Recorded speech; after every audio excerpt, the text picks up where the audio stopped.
আসসালামু আলাইকুম। স্কুলে ছাত্রছাত্রীরা একে অন্যকে বুলিং করে তাই না, অজান্তে শিক্ষকরাও ছাত্রছাত্রীদের বুলিং করে থাকেন। এখনকার সময় বিভিন্ন কারণে শিক্ষার্থীরা অনেক বেশি সেন্সিটিভ। বুলিংকে ইগনোর করার প্রয়োজনীয়তা ও কৌশল তাদের জানা নাই। আসলে এটা তাদেরকে জানাতে হবে, এটা জানানোটা আমাদের কাজ যে বুলিংকে কীভাবে ইগনোর করতে হবে এবং প্রয়োজনীয়তা কী। আমরা যখন তরুণ ছিলাম তো স্কুলে একটা সময় লাইলি মজনুর প্রেম কাহিনী পড়ে ফেললাম। এখন তো আর প্রেম কাহিনী 2 বছরের বাচ্চাও বোঝে যে প্রেম হচ্ছে প্রেমিকা না স্বামী স্ত্রী। 2 বছর কি, আমার মনে হয় যে 6 মাসের বাচ্চাও বোঝে। কারণ আমরা তো বাচ্চাকে জন্ম হওয়ার পর থেকে তাকে স্মার্টফোনের সাথে পরিচয় করিয়ে দিয়ে, তো যাই হোক আমাদের সময় আমাদের বুঝতে সময় লেগেছিল এবং বোঝার পরে হঠাৎ আবিষ্কার করলাম যে আমাদের ক্লাসে একজনের নাম হচ্ছে মজনু।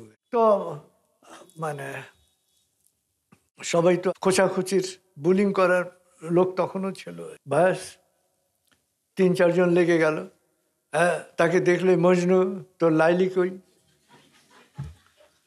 আরে মজনু তো লাইলি, সে তো বোঝে না মজনু লাইলি কি বোঝে, সে পরেই নাই আর মজনু লাইলি। তো তাকে আবার মজনু লাইলির প্রেম কাহিনী পড়ানো হলো আর কি। এরপরে মজনু তো লাইলি কই, সে তো খুব খেপা আর কি, পারলে মারে এবং সে যথেষ্ট মাসাল বলা। তো মানে মারতে নিলেই এরা দৌড় দেয়, কিন্তু দূরে গিয়ে আবার মজনু আবার দৌড়ায় এবং তারা খুব মজা পেল। তাকে দেখলেই মজনু আর বলতে হতো না, মজনু বললে সে তেরে আসতো।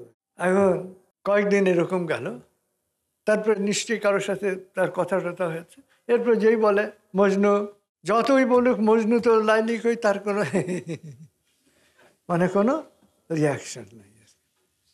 তো রিয়াকশন না থাকার ফলে যারা খেপাতো কয়েকদিন পরে তারা উৎসাহ হারিয়ে ফেললো এবং ওটা ওখানে শেষ হয়ে গেল। অর্থাৎ সবসময় মনে রাখবেন বুলিংয়ের একটা উদ্দেশ্য হচ্ছে খেপানো, ইনোসেন্ট উদ্দেশ্য এটা আর কি, খেপিয়ে মজা করা আর কি।